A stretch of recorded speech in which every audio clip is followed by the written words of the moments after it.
నమస్కారం, నా పేరు జ్యోతి. ఎస్టీవీ న్యూస్ కి స్వాగతం. ముందుగా హెడ్లైన్స్.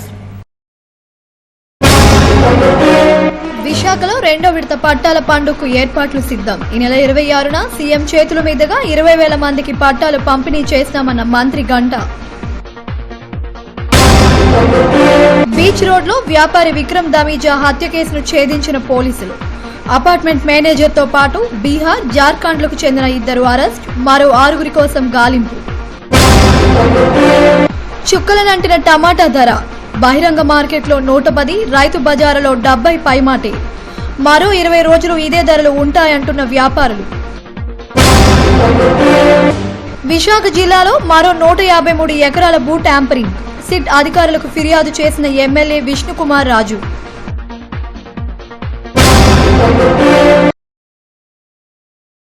విశాఖలో రెండో విడత పట్టాల పండుగకు అన్ని ఏర్పాట్లు పూర్తయ్యాయి. తొలి విడతగా 30,000 పట్టాలు పంపిణీ చేశారు. రెండో విడత మరో 20,000 పట్టాలను ముఖ్యమంత్రి చేతుల మీదుగా పంపిణీ చేయనున్నారు. పట్టాల పండుగపై ఓ రిపోర్ట్. విశాఖ స్టీల్ ప్లాంట్లోని ప్రగతి మైదానం రెండో విడత పట్టాల పండుగకు వేదికైంది. ఈ నెల 26వ తేదీన ముఖ్యమంత్రి చేతుల మీదుగా 20,000 మందికి పట్టాలు పంపిణీ చేసేందుకు జిల్లా యంత్రాంగం ఏర్పాట్లు చేసింది. ముఖ్యమంత్రి బహిరంగ సభ ఏర్పాటును జిల్లా మంత్రి గంటా శ్రీనివాసరావు, స్థానిక ఎమ్మెల్యే పల్లా శ్రీనివాస్, జిల్లా కలెక్టర్ ప్రవీణ్ కుమార్లు పరిశీలించారు. పట్టాలతో పాటు పసుపు, కుంకుమను లబ్దిదారులకు పండుగ వాతావరణంలో అందజేయనున్నారు. 100 గజాలలోపు ప్రభుత్వ స్థలాన్ని ఆక్రమించుకుని నివాసముంటున్న పేదలకు ముఖ్యమంత్రి పట్టాలు అందజేయడం శుభపరిణామమని జిల్లా మంత్రి గంటా శ్రీనివాసరావు అన్నారు. ఈ వేడుకను పెద్ద ఎత్తున నిర్వహిస్తున్నట్లు ఆయన తెలిపారు. విశాఖ మహానగరంలో ఈ పట్టాల పండుగ రెండో విడత కార్యక్రమానికి గౌరవ ముఖ్యమంత్రి గారు ఇచ్చేసి ఈ కార్యక్రమంలో పాల్గొంటూ ఉన్నారు. పోయినసారి ఏదైతే ఈ పట్టాల పండుగ విశాఖలో మన ఆంధ్ర యూనివర్సిటీ ఇంజనీరింగ్ కాలేజ్ గ్రౌండ్స్లో జరిగిందో అది నభూతో నభవిష్యత్తు లాగా ఆంధ్రప్రదేశ్లో ఒక హిస్టారికల్ ఈవెంట్ లాగా అందరి యొక్క మన్ననలు పొందింది. వేల కోట్ల రూపాయల విలువైన భూములను కొన్ని వేల కుటుంబాలకు సంబంధించి హక్కు కల్పించే ఒక మంచి ఎక్సర్సైజు ఆ రోజు జరగడం జరిగింది. ఒక కుటుంబ కార్యక్రమం లాగా వచ్చిన వాళ్ళందరూ కూడా భోజనాలు పెట్టి వాళ్ళకి పసుపు కుంకుమ ఇచ్చి ఆ పట్టాలు ఇవ్వడం అనేది ఒక మానవత్వం చాటే విధంగా ఆ కార్యక్రమం జరిగిందని కూడా ఎన్నో చోట్ల చెప్పడం జరిగింది. మళ్ళీ రెండో విడత చేసే ఈ పట్టాల పంపిణీ కార్యక్రమానికి దానికంటే ఇంకా బెటర్గా చేయాలనే ఉద్దేశంతో ఈ విశాలమైన ప్రాంగణంలో ఈ ఏర్పాట్లన్నీ కూడా భారీ ఎత్తున చేస్తా ఉన్నాం. 50,000 పైగా పట్టాలు మొత్తం ఈ నగరంలో ఉన్న వాటికి ఇవ్వడం జరుగుతూ ఉంది. వాటిలో ప్రత్యేకించి ఈసారి స్పెషల్ ఏంటంటే గాజువాక. ఎన్నో ఏళ్ళుగా పెండింగ్ ఉన్న గాజువాకు సంబంధించిన అంశం కూడా క్లియర్ అయింది. మరి ప్రత్యేకించి ఎమ్మెల్యే గారు దాని మీద ప్రత్యేక చొరవ తీసుకొని అధికారులతో మాట్లాడి దాన్ని క్లియర్ చేయించుకున్నారు. అది కూడా ఈసారి పంపిణీ కార్యక్రమంలో ఉంది. అందుకే ఈసారి ఇంజనీరింగ్ కాలేజ్ గ్రౌండ్స్ కాకుండా ఇక్కడ స్టీల్ ప్లాంట్ గ్రౌండ్స్లో పెట్టడం జరిగింది. రెండో విడత పట్టాల పండుగకు ప్రగతి మైదానంలో ఏర్పాట్లు పూర్తయ్యాయి. 190 స్టాల్స్ ను పట్టాల పంపిణీకి ఏర్పాట్లు చేస్తున్నారు. ఒక్కో స్టాలులో 150 మందికి పట్టాలు పంపిణీ చేయనున్నారు. విశాఖలో సంచలనం సృష్టించిన వ్యాపారి విక్రమ్ దమీజా హత్య కేసును పోలీసులు ఎట్టకేలకు ఛేదించారు. ఈ కేసులో ప్రధాన సూత్రధారిగా ఉన్న అపార్ట్మెంట్ మేనేజర్ను అరెస్టు చేశారు. ఆయనతో పాటు బీహార్, జార్ఖండ్లకు చెందిన రియాజ్, నవాబులను అరెస్టు చేసి అక్కడ కోర్టులో హాజరుపరుస్తున్నట్లు తెలిపారు. వ్యాపారి హత్య కేసుకు సంబంధించిన వివరాలు ఇలా ఉన్నాయి. విశాఖలో వ్యాపారి విక్రమ్ దమీజాను ఒక పథకం ప్రకారం హత్య చేశారు. అపార్ట్మెంట్లో ఉంటూ సన్నిహితంగా ఉంటున్న వారే ఈ హత్యకు కుట్ర పన్నారు. ఈ కేసుకు సంబంధించిన వివరాలను డీసీపీ ఫకీరప్ప మీడియాకు వెల్లడించారు. విశాఖ బీచ్ రోడ్లో సీసరఫ్ అపార్ట్మెంట్లో ఫ్లాట్ నెంబర్ 8లో విక్రమ్ దమీజా కుటుంబం నివాసం ఉంటుంది. ఇదే అపార్ట్మెంట్లో మేనేజర్గా పనిచేసిన సత్యనారాయణమూర్తి షరీఫ్ అనే వ్యక్తితో వ్యాపారం చేసి నష్టపోయాడు. దీన్ని పూడ్చుకునేందుకు వ్యాపారి విక్రమ్ దమీజాను బెదిరించి డబ్బులు గుంజేందుకు ప్రయత్నించారు. అవసరమైతే హత్య కూడా చేసేందుకు బీహార్ టీమును పురమాయించారు. ఈ నెల 16వ తేదీన బీహార్ బృందం విశాఖకు చేరుకొని రాత్రికి మకాం చేసింది. 17వ తేదీ సాయంత్రం సమయంలో ఐటీ అధికారులమంటూ విక్రమ్ ఇంట్లోకి ప్రవేశించారు. తొలుత అతని భార్యను కత్తితో పొడిచారు. అక్కడే ఉన్న డ్రైవర్ బయటకు పరిగెత్తుతుండగా మెట్ల మార్గంలో అతనిని కూడా కత్తితో పొడిచారు. ఈ కేకలు విని బయటకు వచ్చిన విక్రమ్ దమీజాను కూడా కత్తులతో పొడిచి పరారయ్యారు. సీసీ ఫుటేజ్ ఆధారంగా దర్యాప్తు చేపట్టిన పోలీసులు మొత్తం 9 మంది హత్యకు కుట్ర పన్నినట్లుగా గుర్తించారు. వీరిలో ప్రధాన సూత్రధారి సత్యనారాయణమూర్తిని అరెస్టు చేశారు. బీహార్, జార్ఖండ్లలో 2 అరెస్టు చేశారు. మిగతా 6 కోసం గాలిస్తున్నారు. Businessman Vikram Damija stabbed by these dacoits died in private hospital and undergoing treatment. So ఈ కేసులో మనము దర్యాప్తు చేసిన తర్వాత మనకి ముఖ్యంగా తెలిసిందేమంటే the person appointed today is Satyanarayanamurthy. ఈయన అపార్ట్మెంట్లో మేనేజర్గా పనిచేసేవాడు. ఈయనతో పాటు ఇంకో లోకల్ వ్యక్తి నేమ్ పరీత్. సో వీళ్ళిద్దరు లోకల్ బిజినెస్ పార్ట్నర్స్ అనమాట. సో ఇలాగ బిజినెస్ చేస్తూ వీళ్ళకి ఒక 20 lakh rupees నష్టం జరిగింది బిజినెస్లో. So in order to recover that loss in the business they plan to commit dacoity in the house of Vikram దమీజా. ఎందుకంటే Vikram Dhamija and Murthy knows about this financial position. ఆయన బిజినెస్ ఎలా ఉంది, ఏముంది, ఆయన ఇంట్లో ఎవరున్నారు, ఈ వ్యక్తికి ప్రతి ఒక్కటి తెలుసు విక్రమ్ దమీజా బిజినెస్ గురించి. సో ఇలాగా బెదిరించి ఆయన ఇంట్లో ఉన్న అన్ని సామాన్లు including gold, values, everything they thought of looting. So దీనికోసం పరీత్ అనే వ్యక్తి ఇప్పుడు అబ్స్కాండింగ్ లో ఉన్నాడు. సో ఆ వ్యక్తి మూర్తి బిజినెస్ పార్ట్నర్ కాబట్టి ఆ వ్యక్తి మీద వీళ్ళు they has to plan to commit dacoity. So అప్పుడు ఫరీద్ ఆయన originally Jharkhand and Bihar gangs అంతా తెలుసు ఆయనకి. వాళ్ళతో పాటు కంటిన్యూస్ లో టచ్ లో ఉన్నాను కాబట్టి ఆయన బీహారీ గ్యాంగ్ ని ఈ పనికి వాడడానికి they taken help of Bihari gangs. ఈ హత్య కేసును సిపి యోగానంద్ ప్రతిష్టాత్మకంగా తీసుకున్నారు. కేవలం 5 రోజుల వ్యవధిలోనే నిందితులను అరెస్టు చేయించారు. నిర్లక్ష్యంగా వ్యవహరించిన బ్లూ కోట్ సిబ్బంది 3 టౌన్ ఎస్ఐని సస్పెండ్ చేశారు. సంబంధిత సీఐకు ఛార్జ్ మెమో జారీ చేశారు. ఈ సమావేశంలో crime DCP Semushi Bajpai, east ACP Annipu Narasimhamurthy పాల్గొన్నారు. మార్కెట్లో టమాటా ధర మండిపోతుంది. కిలో 110 రూపాయలు పలకడంతో అటువైపే వెళ్లడం మానేశారు. టమాటా తినాలనుకునే వారికి ఈ ధరలు చుక్కలు చూపిస్తున్నాయి. 2 నెలలుగా మార్కెట్లో టమాటా ధర హవా కొనసాగిస్తుంది. మండిపోతున్న టమాటా ధరపై ఓ రిపోర్ట్. విశాఖ నగరానికి ప్రతిరోజు 1000 టన్నుల టమాటా దిగుమతి అయ్యేది. జ్ఞానాపురం హోల్సేల్ మార్కెట్ నుంచి నగరమంతా ఈ 1000 టన్నుల సరఫరా అయ్యేది. ప్రస్తుతం పంటలు లేకపోవడంతో కేవలం 200 టన్నులు మాత్రమే దిగుమతి అవుతుంది. ఈ టమాటాకు కూడా విపరీతంగా డిమాండ్ ఉండటంతో రేటు అమాంతంగా పెంచేశారు. వర్షాకాలంలో పంటలు తీసేయడం, కొత్త పంటలు వేయడం జరుగుతుంది. మళ్లీ కాపు వచ్చేలోపు టమాటాకు డిమాండ్ పెరిగిపోతుంది. బయట మార్కెట్లో కిలో టమాటా 110 రూపాయలు, రైతు బజార్లో 70 నుంచి 80 రూపాయల ధర పలుకుతుంది. ఇంత ధర పెట్టి కొనలేని వినియోగదారులు తక్కువగా కొనుగోలు చేస్తూ అవసరాలు తీర్చుకుంటున్నారు. ఇది కూడా స్టాక్ ఉన్నంత వరకు మాత్రమే అని వ్యాపారులు చెబుతున్నారు. గతంలో 30,000 పెట్టుబడి పెడితే సరిపోయేదని, తాజాగా 1,00,000 రూపాయలు పెట్టినా టమాటా దొరకడం లేదని వ్యాపారులు చెబుతున్నారు. అందులోనూ కూడా రద్దు టమాటా వల్ల తాము నష్టపోతున్నామని వ్యాపారులు చెబుతున్నారు. ఒకప్పుడు 20,000 పట్టుకెళ్తే 30,000 టమాటా సుమారుగా వచ్చేది. ఆ 30 కేట్లు అమ్మితే మాకు 250, 300 మిగిలేది. ఈ రోజు అండి 1,00,000 రూపాయలు పట్టుకెళ్తే కానీ 30,000 టమాటా రావట్లేదు. ఆ 30 కేట్లు పక్కన ముంచి వేస్తే నొత్తిలోకి వదిలేస్తారు. ఆ నొత్తిన పొద్దున్న కేట్లు సుమారు 3 కేలు పోతాయి. 3 కేలు అంటే 3,21. మాకు తిరిగి చేతిలో 200 కొడుతూ ఉన్నాయి. పడ్డమే కాకుండా ఇందులో రద్దులు పోయి కేజీ వస్తుంది. ఈ విధంగా ఉన్న సేల్ కేజీ కొనేవాళ్ళు ఆ పావు కేజీ కొంటున్నారు. ఆ కొనేవాళ్ళు సేల్ కూడా తక్కువ అవుతుంది. పెట్టుబడి పెట్టుకోలేకపోతున్నాం. అన్ని నష్టాల్లోనే వెళ్తూ ఉన్నాం. ఇదిలా ఉంటే పేద మధ్యతరగతి ప్రజలు టమోటా కొనుగోలు చేయడం మానేశారు. విశాఖ నగరంలో బయట మార్కెట్ కు రైతు బజారుకు కిలోకు 40 రూపాయల వ్యత్యాసం కనిపిస్తోంది. దీంతో రైతు బజారులో పావు కిలో టమోటా కొనుక్కొని వినియోగదారులు సరిపెట్టుకుంటున్నారు. రేట్లు తగ్గే వరకు ఇదే పరిస్థితి కొనసాగిస్తామని సర్దుకుపోతున్నారు. కొనాల్సింది తక్కువ కొంటున్నాము, మరి అలా సర్దుకొని వేసుకుంటున్నాం. మరి ఎప్పుడు తగ్గుతాయో ఏంటో తెలియదు. మరి అది ఎవరు చూస్తారు? ప్రభుత్వం వీళ్ళే చూడాలి. మరి వాళ్ళకి చూసి రేట్లు తగ్గించాలి. మరి అలాగే కొంటున్నాం. అంటే కొంటున్నాం తప్పక, అలవాటు కాబట్టి కొంటున్నాం. మరి అందువల్ల ఏంటంటే కేజీ 2 కేజీలు కొనేవారు మేము. అలాంటిది ఒక 1/2 కేజీ కొనడం, సర్దుకోవడం, వేసుకోవడం. టమాటీలు ఇంత రేట్ అయితే మేము కొనుక్కొని కూరలు వేసుకోలేకపోతున్నాం. ఇంత రేట్లో ఉంటే మేము తినలేము. 70 రూపాయలు ఇంతకుముందు 30కి, 15కి, 20కి ఇచ్చేవారు అప్పుడు సవకలోని. రైతు బజార్కి వస్తే టమాటీలు బేబెత్తం రేటుగా ఉంది. మేము చేసింది కూలి పని చేసుకున్నాము. మేము టమాటీ 70 రూపాయలు కేజీ. మేము కూలీలు మేము ఏం తింటాం, మాకు అసలు కూలాడితే కుండాడిన బతుకు మాదే, మాకు అవకాశం లేదు. రైతు బజార్కి వెళ్తే బేభత్సం రేటు. టమాటా ధరను ప్రభుత్వం నియంత్రించలేకపోతుంది. ఉత్పత్తి లేదని చెప్పి వ్యాపారులు అమాంతంగా ధరలు పెంచేశారు.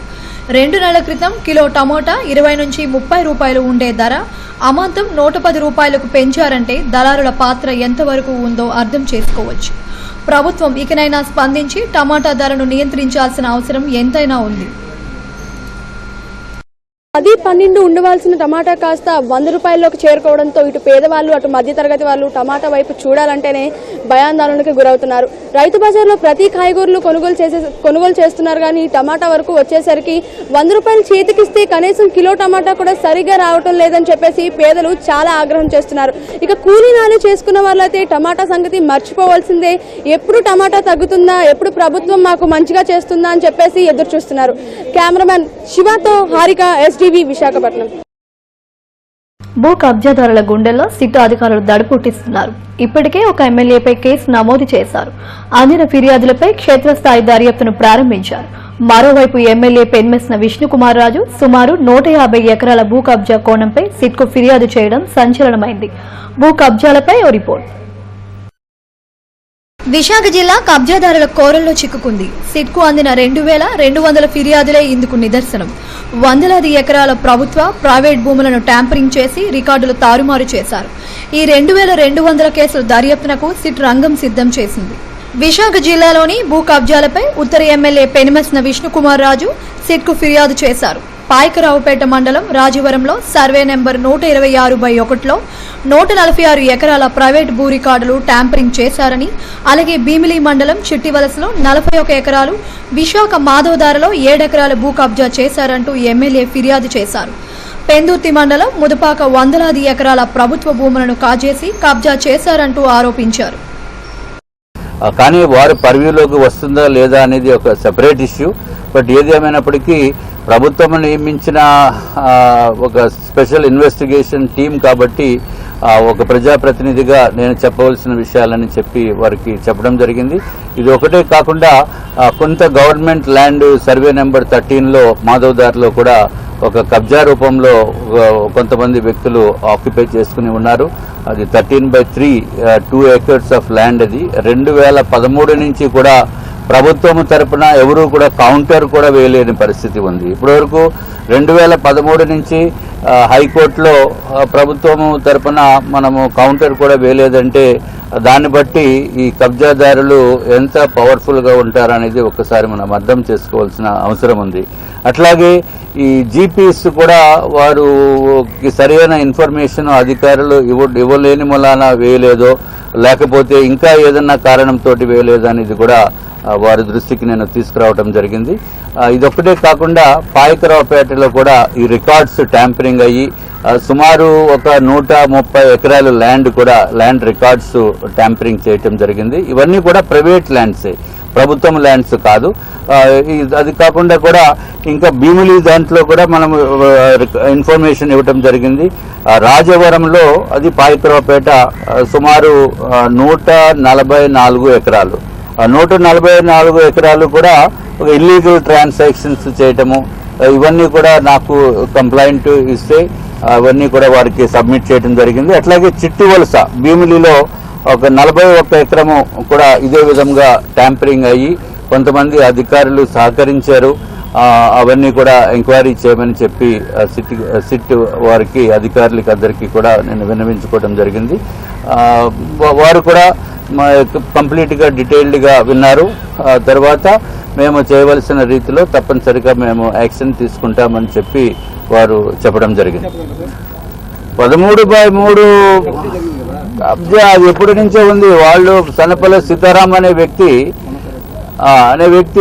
అది ల్యాండ్ వాళ్ళదే అనే ఉద్దేశంతో 7 ఎకరాల ల్యాండ్ వాళ్ళదే అని చెప్పి ఈవెన్ ప్రభుత్వ ప్రకటనలు కూడా, పత్రికా ప్రకటనలు కూడా వాళ్ళు ఇవ్వటం జరిగింది. అది గవర్నమెంట్ ల్యాండ్ 2 acres. ఆ 2 acres ల్యాండ్ని కూడా మన ప్రభుత్వము ఇంకా ప్రొటెక్ట్ చేసుకోలేని పరిస్థితిలో ఉందంటే ఈరోజు మనము ఎట్లా ఉన్నామనేది మనం అర్థం చేసుకోవాల్సిన అవసరం ఉంది. విభజన జరిగిన తరువాత భూ కబ్జాలు బాగా పెరిగిపోయాయి. వీటితో పాటు గతంలో ఉన్న పలు భూ కబ్జాలకు కూడా వెలుగులోకి వస్తున్నాయి. అయితే సిట్కు వచ్చిన 2200 ఫిర్యాదులు క్షేత్రస్థాయి దర్యాప్తునకు గడువు కూడా పెంచాల్సిన అవసరం ఎంతైనా ఉంది. జాతీయ రహదారి పక్కనే నిర్వహిస్తున్న మద్యం దుకాణాలు, బెల్ట్ షాపులను తొలగించాలని కోరుతూ ఏపీ మహిళా సమైక్య ఆధ్వర్యంలో కుర్మనపాలెం సెంటర్లో ధర్నా నిర్వహించారు. ఈ సందర్భంగా సంఘం నాయకులు పరమేశ్వరి మాట్లాడుతూ మద్యాన్ని ప్రధాన ఆదాయ వనరుగా ప్రభుత్వం గుర్తించడం వల్లే ఈ పరిస్థితి దాపరిస్తుందని ఆందోళన వ్యక్తం చేశారు. మద్యం షాపులు తొలగించే వరకు మా పోరాటం కొనసాగిస్తామని స్పష్టం చేశారు.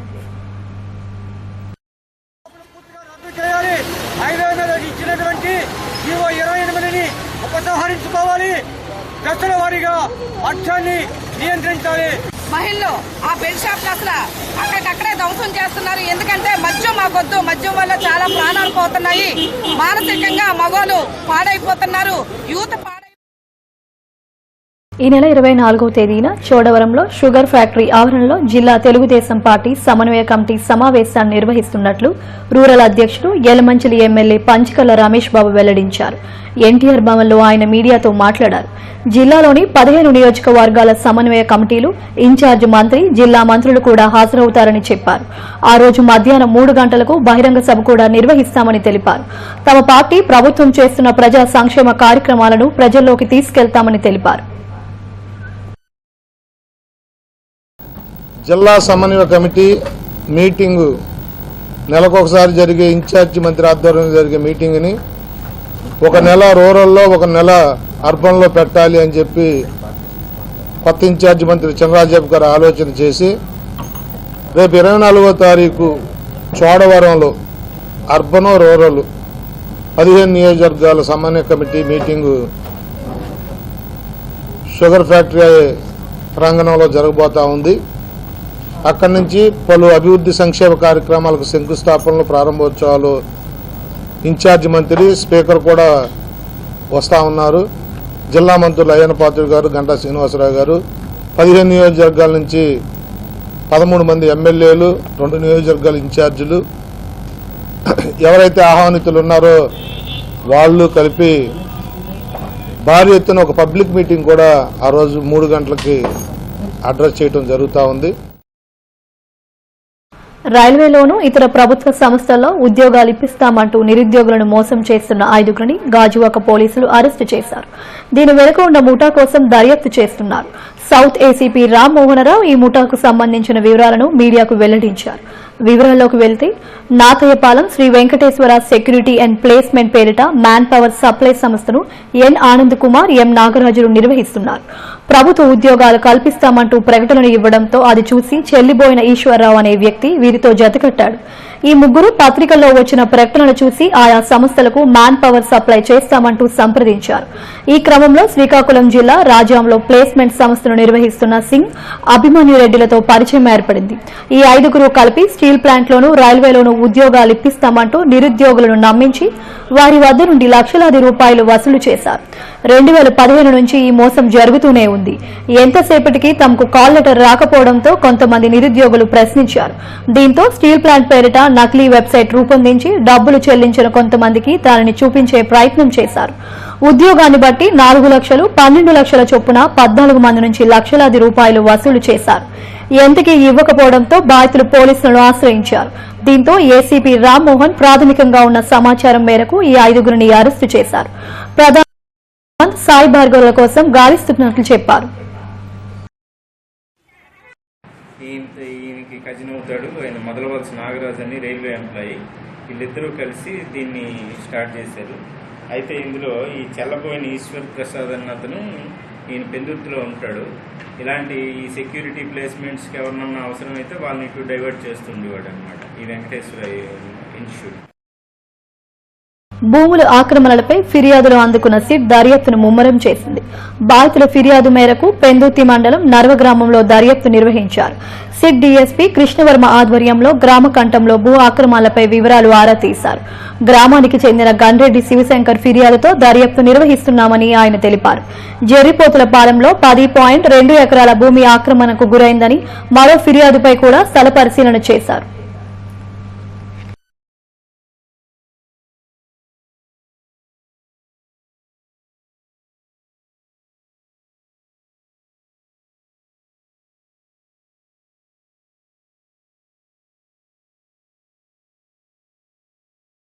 జీవీఎంసీ 35వ వార్డు రెడ్డి కంచెలపాలెంలో ఏర్పాటు చేసిన మోనార్క్ వైన్స్ ను తక్షణం తొలగించాలని కోరుతూ మహిళలు వినూత్న నిరసన తెలిపారు.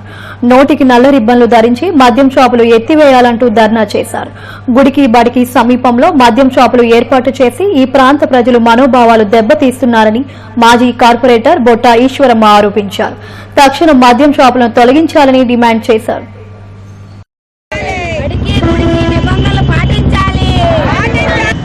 గుడి ముందునే నూకాలమ్మ గుడి ఇక్కడే ఉంది, ముచ్చేలమ్మ గుడి ఉంది, పక్కనే స్కూల్ ఉంది. ఇవన్నీ కూడా ఉన్నా సరే కానీ ప్రభుత్వం పట్టించుకోకుండా ఎక్సైజ్ డిపార్ట్మెంట్ వాళ్ళు ఈ రోజు ఈ వైన్ షాపులకి ఎలాగా ఆమోదించి లైసెన్స్ ఇచ్చారనేది అయితే మాత్రం అర్థం కాని పరిస్థితిలో ఉంది. గవర్నమెంట్ అయితే ఈ లైసెన్స్ రద్దు చేయాలి. మా లేడీస్ కి చాలా అసభ్యకరంగా చాలా బ్యాడ్గా బిహేవ్ చేస్తున్నారండి.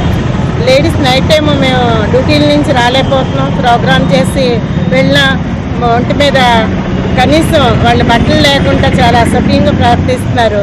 దయచేసి ఈ విషయాన్ని కొంచెం గమనించి ఈ వైన్ షాప్ రద్దు చేయవలసిందిగా నేను కోరుకుంటున్నాను. ఈ మా మోనార్క్ వైన్ షాప్ పెట్టిన నుండి చాలా ఇబ్బందులు పడుతున్నాము. వెళ్ళడానికి కూడా తోవ లేకుండా అలాగే తాగుతూ రోడ్డు మీదే ఉంటున్నారు. నూతన ఎక్సైజ్ పాలసీని రద్దు చేయాలని కోరుతూ ప్రగతిశీల మహిళా సంఘం పెందుర్తి ఎంపీడీఓ కార్యాలయం అంబేద్కర్ విగ్రహం వద్ద ధర్నా నిర్వహించింది. ప్రభుత్వ విధానాలకు వ్యతిరేకంగా నినాదాలు చేశారు. సర్కారు ప్రకటించిన బెల్ట్ షాపుల ఎత్తివేతను చిత్తశుద్దితో అమలు చేయాలని సంఘం నాయకురాలు వెంకటలక్ష్మి డిమాండ్ చేశారు. మద్య నిషేధాన్ని అంచెల వారీగా అమలు చేయాలని కోరారు. ఇష్టానుసారంగా మద్యం షాపులకు లైసెన్సులు ఇవ్వడంతో ప్రజలు తీవ్ర ఇబ్బందులు పడుతున్నారని అన్నారు. అమలు చేస్తారని స్పష్టంగా కనబడుతుంది కాబట్టి అందరూ రోడ్లెక్కి నినాదాలు ఇస్తున్నారు. ఇప్పటికైనా చంద్రబాబు నాయుడు వెనక్కి తీసుకోవాలి నూతన మద్యం పాలసీ అనేది. అసలు ఆనాడు ట్రాఫిక్ నిబంధనలను తూచా తప్పకుండా పాటించాలని గోపాలపట్నం ట్రాఫిక్ సీఐ కాంతారావు సూచించారు.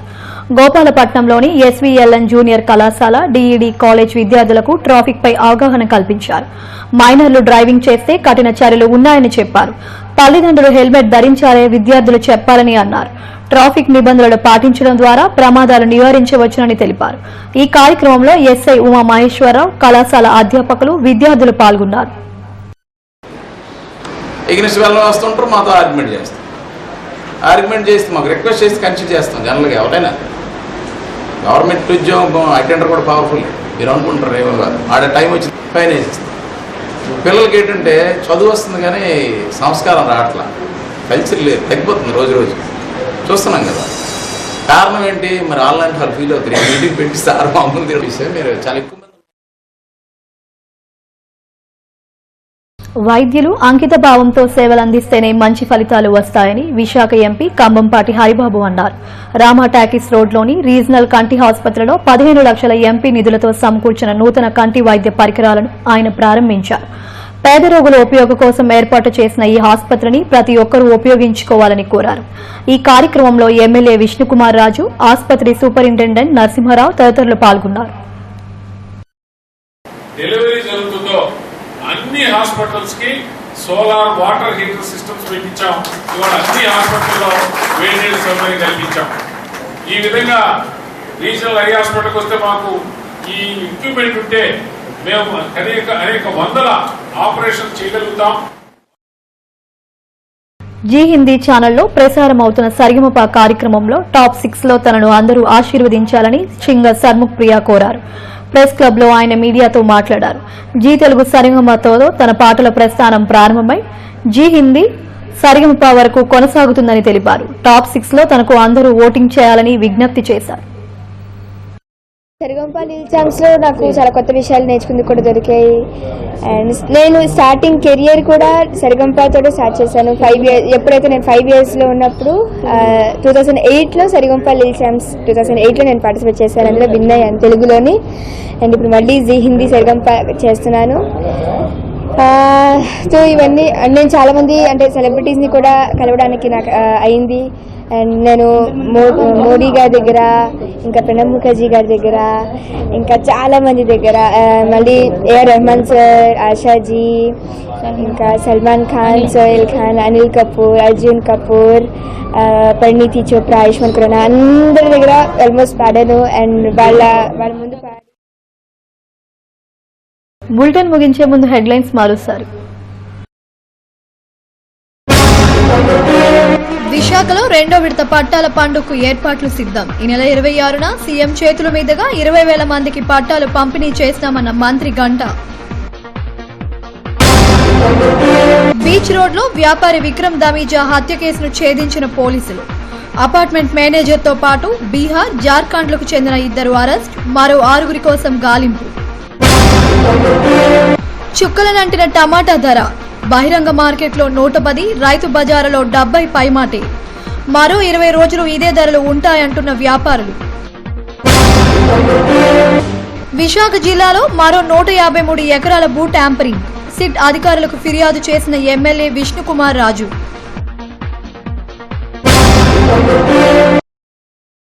ఇప్పటి వరకు ఉన్న అప్డేట్స్. మరిన్ని అప్డేట్స్ కోసం చూస్తున్నానండి STV న్యూస్.